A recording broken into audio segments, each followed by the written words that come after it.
Welcome to a quiet, spontaneous sketchbook session. It is just after 9 in the evening. I had the urge to go back and plan some new paintings. I'll be going both over old thumbnail sketches that need maybe some updating or detailing. There are a couple other art things I want to start and collect ideas for. I don't know yet. I have until maybe midnight. So might as well. I missed my sketchbook a bit. My last kind of personal piece was from, at this point, like 3 months ago. So probably time to plan some new paintings. A lot of these previous pages have shown up in a sketching video or art vlog or another. And I always call this sketchbook kind of my concept book or idea collection sketchbook, something like that. So whenever I flip back through it, I can find ideas I'd forgotten about, illustrations I maybe didn't have time for yet, or layouts and compositions that I want to work on some more.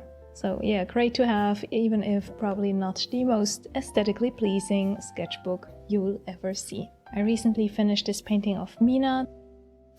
This was for the fusion fragment illustration, which I've also since finished.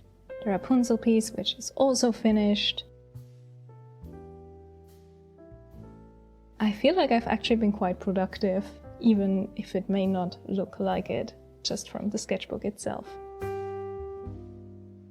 Then there's this smaller Talents art creation sketchbook, which is often what is next to my desktop PC, kind of just lying around. So whenever I'm rendering something or working on something really boring and can't stop myself or have a spontaneous idea, this is first point of contact. So I'll keep these kind of in the background as a reminder. I brought a couple art supplies over. One is really just my travel sketching case to draw on the go. And I brought the Derwent Drawing colored pencils, just in case I'm going a bit more elaborate for some of what I sketched today.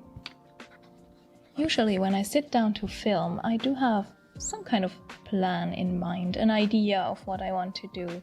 Maybe an art supply I want to test out, a specific process I want to show. I'll go get some snacks and some tea. I hope you do the same, and let's start drawing.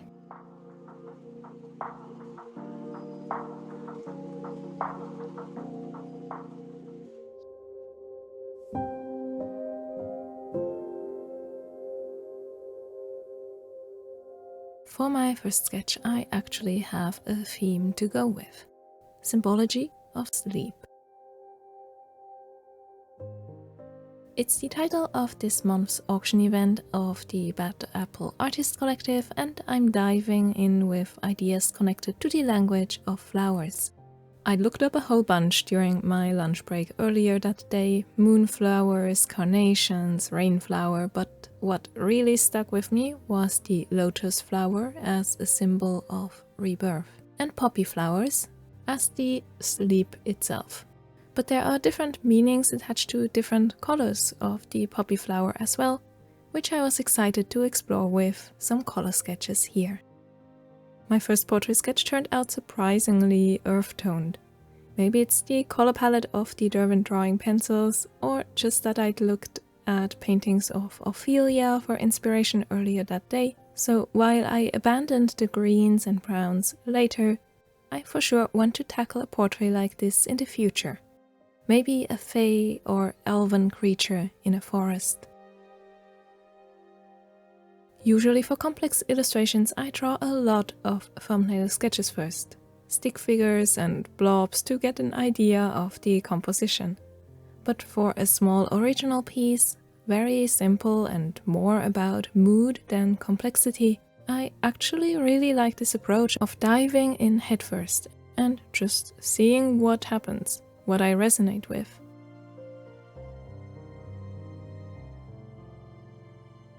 If there's an expression that suits the portrait. How flowy or harsh do my lines turn out? Are there any, as Bob Ross would say, happy accidents? So more of a vibe sketch than a layout sketch for now. What kind of approach do you have when planning paintings? Do they just come to life in your mind and then are fully formed? Do you doodle and go with the flow, or create thumbnail sketches or lighting studies? Maybe, like me, you gravitate to different approaches depending on the type of painting you're planning.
In this first sketch, I only had lotus pods and leaves in the background, very much in that Ophelia-inspired mood. But for the smaller proper composition sketches, I came back to those poppy flowers and their different colors.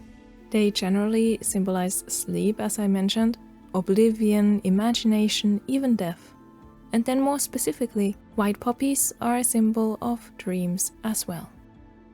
So I like the idea of a symbolic rebirth, maybe a change in life, a reawakening as we learn new things about ourselves or pursue a new dream.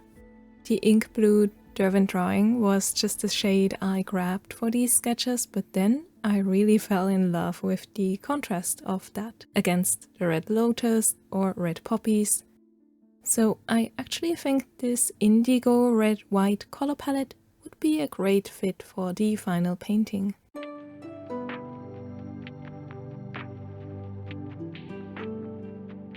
I went with a square format to have this static feeling that suits sleep. The first two thumbnail sketches here look quite similar, don't they? Whenever I naturally gravitate to some elements, like the dark, flowy hair, that's either a sign that this element just feels right, or that I haven't explored enough options. So then I try to do additional sketches that are the exact opposite. If I gravitated towards dark hair, I go light. Straight hair turns to waves or curls. A downward gaze is tilted up instead. Just inversing anything I can think of. I believe even if you then return to the sketch that felt more natural, this exercise is a simple way to break out of limitations, to see if we missed anything obvious, or to shake up a sketch if we are feeling stuck.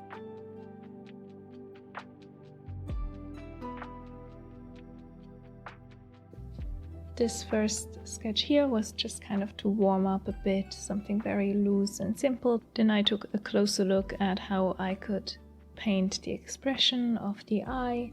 After kind of getting a feel for what I wanted, I went over some format composition sketches. And personally, I like this one here the most, with just the lotus in a different color and using white poppies. This took much longer than I wanted it to. I got interrupted a couple times. There was a spider catching incident and multiple cat attention incidents.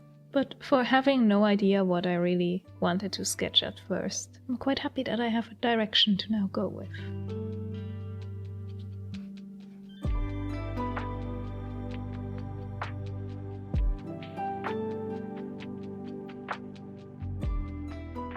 So this concept might sound really stupid, but I really like Korean architecture of temples and palaces, and I also specifically like hanbok, but not the Joseon era ones, though I do like those as well, and they're very omnipresent. I own one myself, but personally I'm more interested in the Shilla, Baekje, Goryeo, Gaya, that kind of time period. And then I sat there and was like, if they are vampires, I can go anachronistic. I'm going with a modern setting.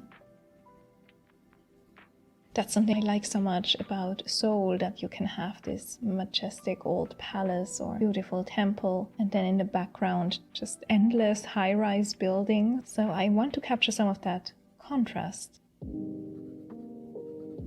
Be perfectly clear, vampires aren't a Korean figure in mythology at all. There are no folklore vampires here. They might also be ghosts. I'm kind of still just thinking about it. There's a lot of Kishin ghost creatures in Korean mythology, but I actually think instead of trying to go for a very accurate representation of folklore and myth, where I as an outsider might misinterpret something anyway or not have the kind of depth of knowledge that would make anything be accurate at all, even in a fantasy context, it might be better to just go with something completely anachronistic and out there, making it very clear that this isn't a representation of a Korean myth. So I'll be mixing a bunch of different time periods with my immortal creatures coming from different time periods. I'm thinking probably Goryeo, I'm not yet sure. I want to test out a couple costume design options. And they're sitting on a traditional rooftop with the modern city of Seoul in the background. I have a lot of sketches. I visited Seoul over the years, so I can even look at those for reference, and it of course has to be a night scene. And I was thinking they could be like having tea together or do some kind of calligraphy. I want my characters to be doing something. More often than not, my characters kind of just sit there, and I want them to just be doing something kind of mundane. Nothing scary. So yeah, I was thinking like tea on a tiny table. I love looking up historical artifacts in, for example, the Korean National Museum, and including those in sketches or illustrations. It's kind of how I used the Met costume collection for a lot of the costume inspiration for my Dracula vampires. So I'm going with the Joseon era for the male ghost or male vampire here, which is a bit tricky because there's now a wide range of pop culture references to this hat in particular, the god. So I'm not sure if that's actually a great choice here, as it might bring to mind Kpop Demon Hunters fan art. So I might go with maybe an official's hat. Those don't have the wide brim. It does make for such a great shape, like shape language as a silhouette in front of the night sky. I'd been thinking about making live streams for my sketching or drawing sessions, but there are so many hurdles when streaming traditional art when it comes to the text setup on my painting table, for example. But in a way this video feels a bit like an edited down live stream, as I really just documented an evening of sketching. Let me know if this laid back kind of video is something you enjoy, maybe to accompany you while you're sketching as well. This is a bit of an experiment, so I'd appreciate a like if you would love to see more, or a comment if you have any feedback or tips.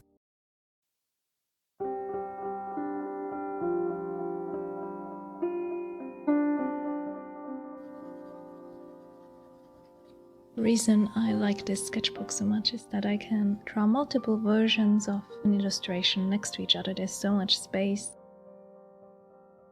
I can kind of evolve a composition. For example, there's such a simple solution for making the silhouettes stand out more by giving one of the two characters very long, floaty textile elements that will kind of frame the darkest part of the head. So if you imagine like a deep black for the hair, if I ignore the kind of Joseon hat and go for a more Goryeo or Goryeo even design, then the lightest part with this textile would frame the darkest part, and thus also kind of indirectly bring attention to then again a pale, undead face. This black shade is so amazing to sketch in the ivory black of the Derwent Drawing, perfect for blocking in my quick compositions. I'm also now thinking about two women together because honestly the clothing is so much more fun and easier to source references for or information for.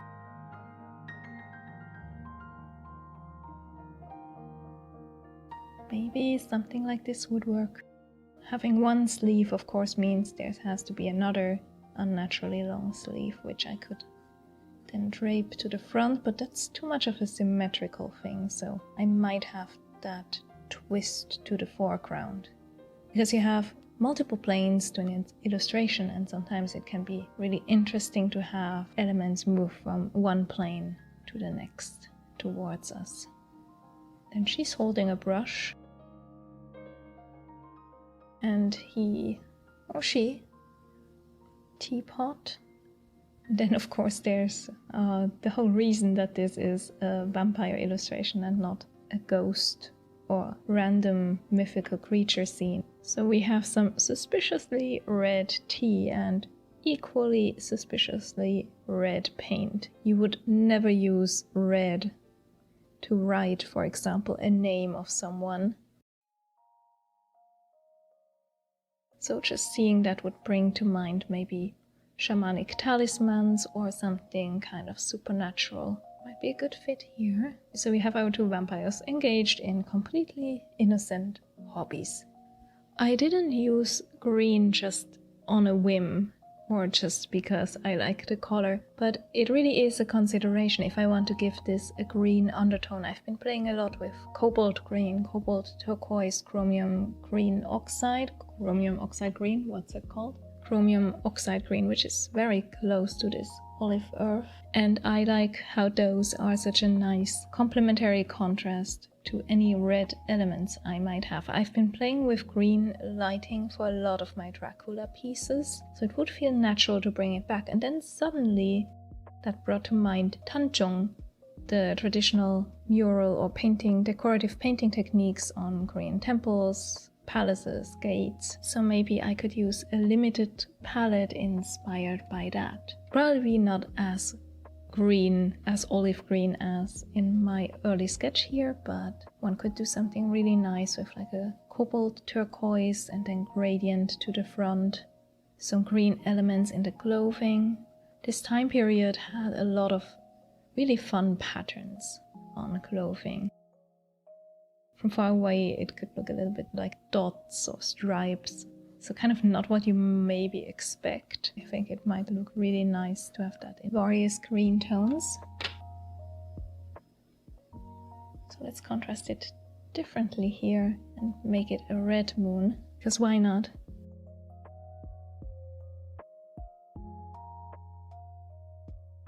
So that would maybe also kind of drag the eye along that same line from the paper scroll with red writing up the teapot, following the shapes, kind of diverging like that. And then as we follow the white textile, we spot the red moon in the background. That would be a way to kind of guide the eye through the painting in this curve.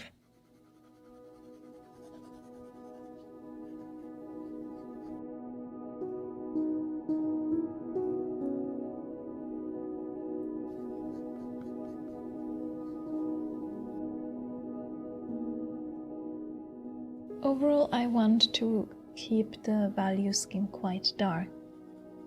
That can be difficult to express in my thumbnail sketches where I like to use the white of the paper as a reference point, but there would be no actual white maybe on the painting, just hues of grey, because we are in a night scene all the same.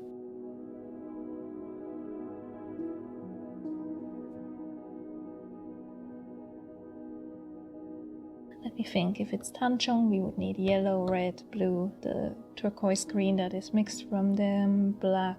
So maybe, I don't like the idea of yellow in the background specifically, but maybe some blue light, and then we can hint at some yellow in some of the apartment windows.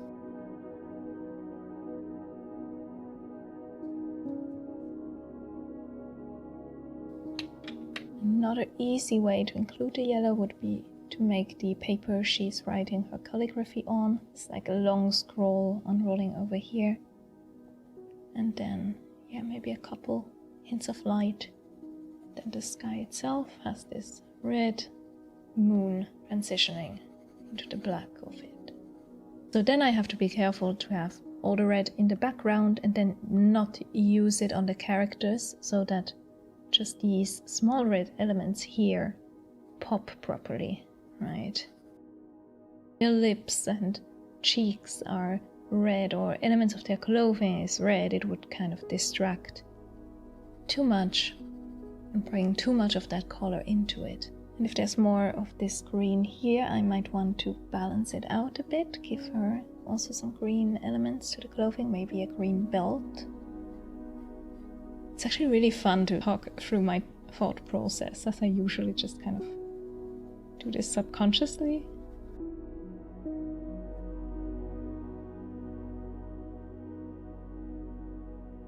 I'm actually really happy with that. Usually it takes me like at least 6 or 8 sketches before I get even close to something. And now I already have something that could be a color scheme. I have an idea of what values to use. I have some vague ideas of costuming. I like the Dutch angle. To be fair, I did draw this one tiny sketch with markers just to capture the idea before I forgot about it. I actually had the idea for this Goryeo Vampire series just by walking in the forest. I was just kind of daydreaming while walking and suddenly had this image in my mind of various kind of historical costumes, but then in modern settings, but also using traditional architecture. I'll have to look up hairstyles, see if I can find something that I like, or if I want to keep it at open flowing hair. What to do with the foreground, if you have like the textile flowing here, this scroll would have to end at some point to maybe have a nice overlap with the edge of the frame here. Maybe I can look up something interesting she could be drawing. Maybe a poem that she's writing. I think I like a kind of greenish patina roof to get us that complementary contrast of the green and red.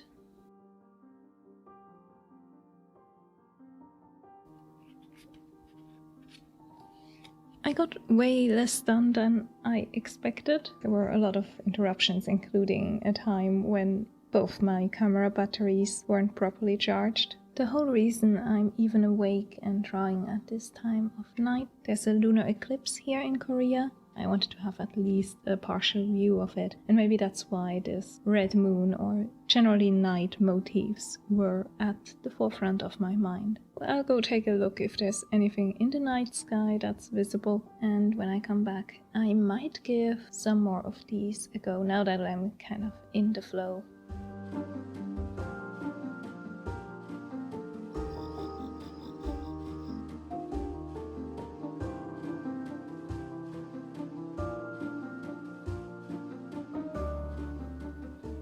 This sketch here is probably my favorite. It's a very simple idea, kind of formed out of 2 other illustrations, the 2 vampires doing calligraphy in the previous sketches, and my very first Dracula illustration from a couple years ago.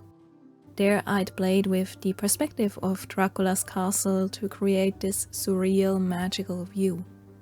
And I wanted to try something similar here, a temple or palace roof, but we're seeing it from the angle the vampire experiences it, as he's perched there, maybe sketching the view or again writing a poem. Once I knew that this is referencing my previous Dracula piece, tying these 2 series of vampire illustrations together, I brought over other elements as well, but adapting them to this new composition. I think this would be a great piece to paint on a smaller format too, though I'd want to dig into the details of the architecture quite a lot, so maybe a medium format. I'm really excited about this one either way. And like I'd done for my Sleep and Rebirth portrait sketches, I drew an opposite sketch as well, changing the pose from sitting to standing, the red sky into a blue one, and put less focus on the temple and more on the scenic background.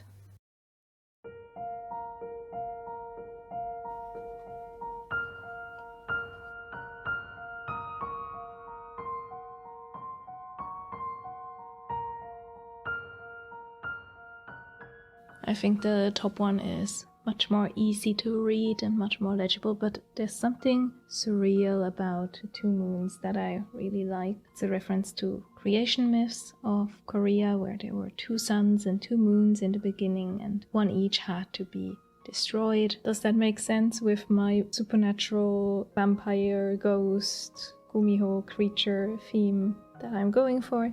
Not at all. I hadn't even planned to go towards like deities and demigods and all of that, because I'm not super knowledgeable about it, but I do like the myth of Taebyol and Sobyol, their flower growing contest and destroying the moon and the sun. I think Hedwig is trying to climb out of his bowl and failing at it.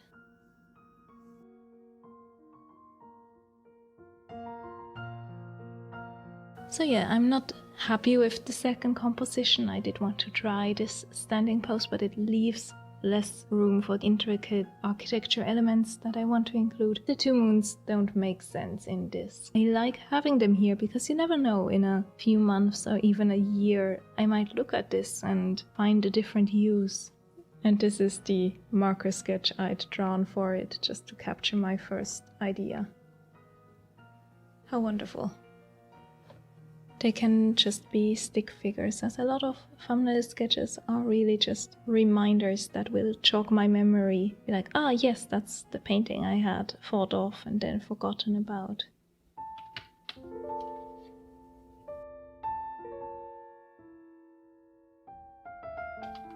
Oh, I think the camera was turned off for a second there. I started a couple more thumbnail sketches. I'm referencing this painting by John Singer Sargent. It's just a painting that has always stuck with me ever since I first saw it.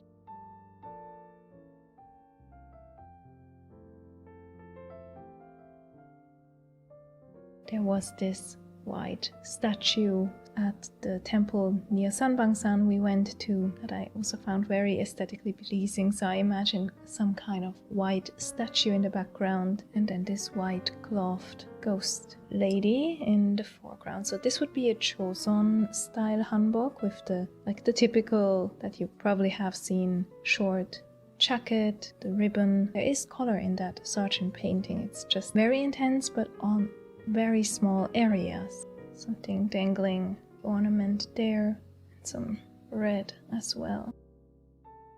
Yeah, maybe let's make the ribbon red too. Maybe that's too much, I'm not sure. Overall, underneath this hood, the gray tones are warmer, while behind the figure they will be cooler. If I reference the Sargent color scheme, then I'm using this. Intensify that. Pose her hands some interesting way, that's always fun to do.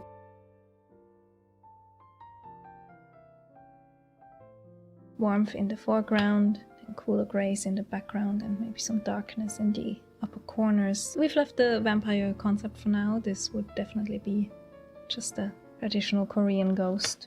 Avoiding any black, bringing in some of the chocolate shade Derwent Drawing for hints of the hair. Or maybe a hair ribbon would be good for further contrast. Like if we give her long hair and then at the end there would be a ribbon here.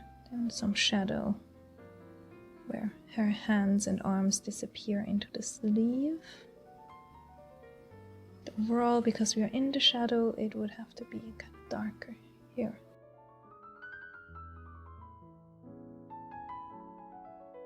I think I quite like that. It's very simple compared to the other more character design and background heavy illustrations. But I think it will be a great exercise in very limited color palettes and limited value ranges as well. I don't usually add faces to my tiny thumbnails as they can look silly at this size. You've been listening to me rambling for a while, so silly is probably fair. It's also after 1 in the morning, so here we go.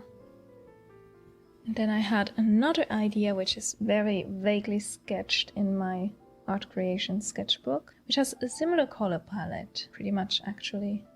White on white again.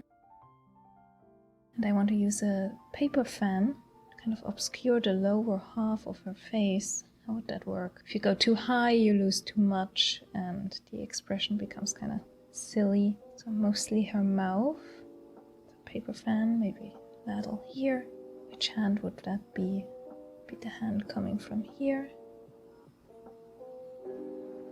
The thing with vampire art is I want to have like tasteful inclusions of the color red. I don't want it to be a splatter horror piece. That's just not my style. So instead I'm going for these either metaphors with the red tea and red paint. Or here I was thinking if she's like a very polite lady vampire, I'd give her some elaborate hairstyle, braids, period, Shida era costuming here because that frames the figure nicely if it's a bust like that. Okay, but now the point is that if we have the eyes at this level, the nose behind here, she's kind of just politely hiding that she just had a snack. So there might be a splatter of red on the fan. Yeah, maybe just something really simple like this.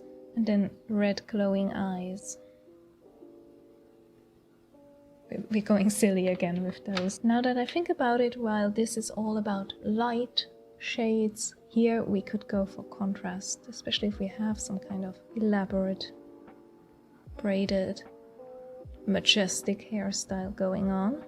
Maybe with a pignon. Really an imposing presence. Make her take up space in the image. With both contrast and the shape of her hair and ornaments, additional pins in here. I would avoid the color red, but we can have a lot of gold there maybe. In the classical vampire depictions there's a lot of black going on, but if I want to kind of adapt that to a Korean setting, then it would make much more sense to have white as the main color because that's the morning color. I think this might be a really fun one for a tiny format because I don't need a lot of detail here.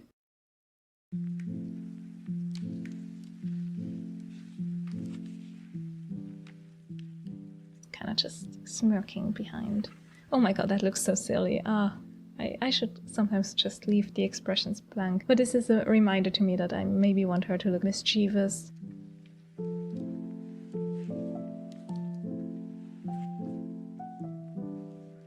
Background? No idea. Maybe gold. If I'm going for a Shilla era or Baekje era design, there's a lot of really amazing gold decorative elements that I could maybe do some gold filigree in the background. That would be a cute card. That's now the probably quickest sketch I've done today. I'd definitely draw a few more sketches of both of these before moving forward. Today I really just want to get some first ideas out there, have them on the page so that the next time I have a starting point to then build upon.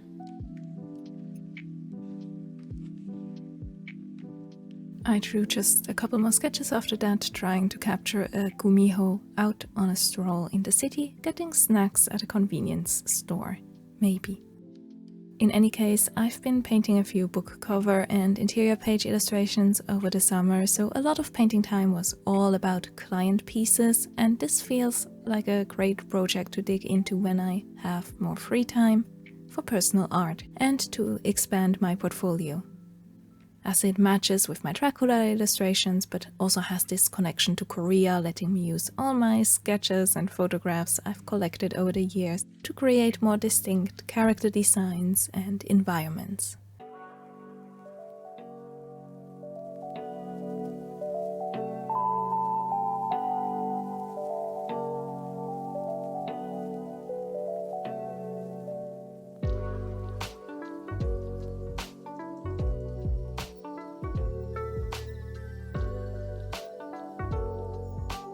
I'm still awake, the eclipse is in process, might as well wait. I did find this sketch in my little Canson sketchbook, sketchpad, which was kind of a version of this one, but maybe more serious. I accumulate these random sketches here and there, so every once in a while I like to sit down and compile everything in my big idea sketchbook here. Makes it so much easier to find things again later. Though I do need these like smaller options like that sketchpad or this one here, this small talents art creation. I do need them for those initial sketches when I'm at my PC or maybe at a cafe or just need a moment to jot down an idea. Since I have 20 more minutes, but this sketchbook page is full, I'll just move on to some client work, and then I'll probably film a little wrap up tomorrow with proper lighting.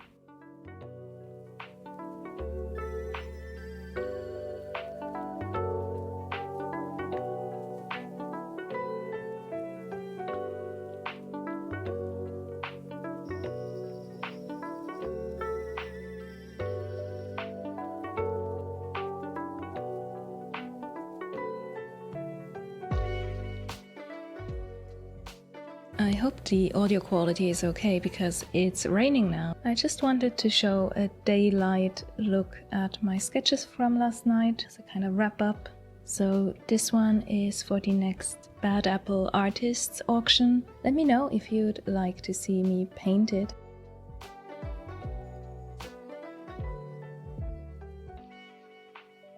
As I mentioned last night, the sketches here are just like first impressions. Not quite first, since I did have my very rough doodles here where I collected ideas.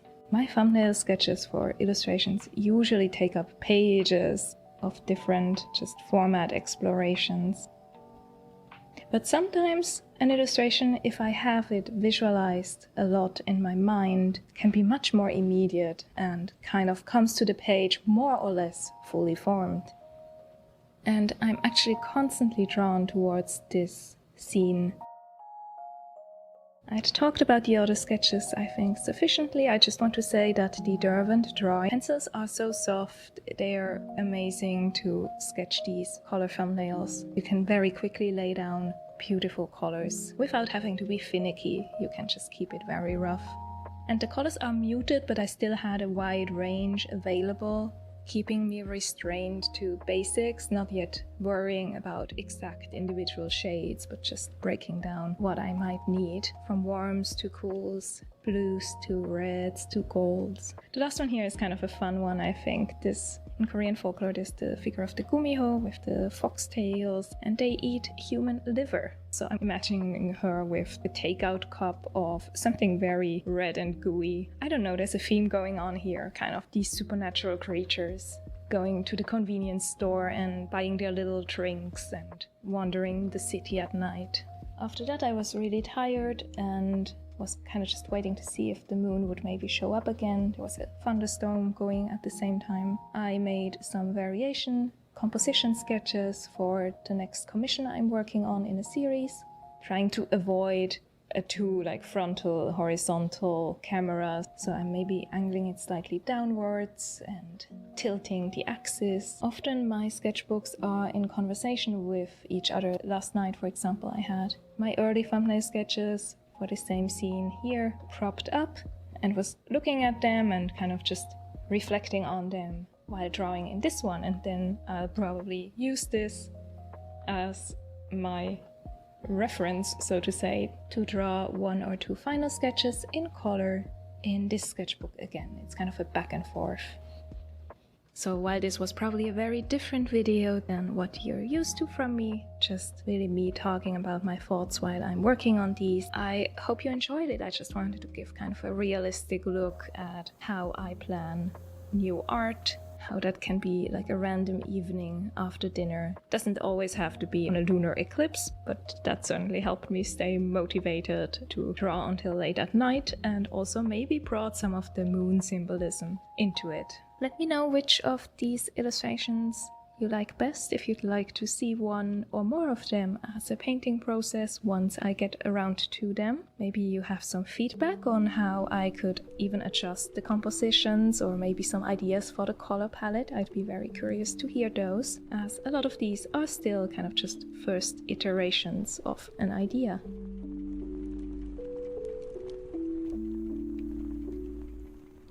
And I'll see you in my next art video, which will probably have some better lighting, better camera angles, and better editing than whatever this turns out to be. Thank you so much for watching.